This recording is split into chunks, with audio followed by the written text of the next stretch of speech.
ಅನ್ನದಾತರು, ಆಶ್ರಯದಾತರು ಆದ ಕನ್ನಡ ನಾಡಿನ ಎಲ್ಲ ನನ್ನ ತಂದೆ ತಾಯಿಗಳಿಗೆ ನಿಮ್ಮ ದೊಡ್ಡಣ್ಣನ ಭಕ್ತಿಪೂರ್ವಕವಾದಂತಹ ನಮಸ್ಕಾರಗಳು.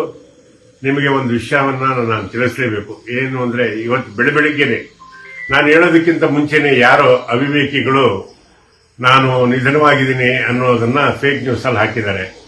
ಅದು ಶುದ್ಧ ಸುಳ್ಳು, ಶುದ್ಧ ಸುಳ್ಳು, ಶುದ್ಧ ಸುಳ್ಳು. ನಾನು ಆರೋಗ್ಯವಾಗಿದ್ದೀನಿ, ನೆಮ್ಮದಿಯಾಗಿದ್ದೀನಿ. ಹಾಗಾಗಿ ಈ ವಿಷಯನ ತಮಗೆಲ್ಲ ತಿಳಿಸ್ಬೇಕು.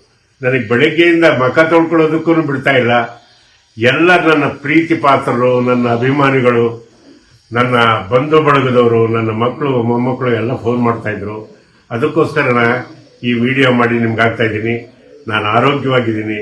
ಎಲ್ಲಿವರೆಗೂ ನಿಮ್ಮ ಆಶೀರ್ವಾದ ಚೆನ್ನಾಗಿರುತ್ತೋ ನಾನು 100 ಕಾಲ ಚೆನ್ನಾಗಿರ್ತೀನಿ ಅನ್ನೋದೇ ನನ್ನ ನಂಬಿಕೆ. ನನ್ನ ಮೇಲೆ ಈ ರೀತಿ ಪ್ರೀತಿ ವಿಶ್ವಾಸ ಇಟ್ಟಿದ್ದಕ್ಕೆ ಎಲ್ಲರಿಗೂ ವಂದನೆ. ಆ ಕಿಡಿಗೇಡಿಗಳನ್ನಂತೂ ಬಿಡಲ್ಲ, ಬೆನ್ನತ್ತಿ ಅವರಿಗೆ ಒಂದು ಪನಿಷ್ಮೆಂಟ್ ಮಾಡಿಸ್ತೀನಿ. ನಮಸ್ಕಾರ.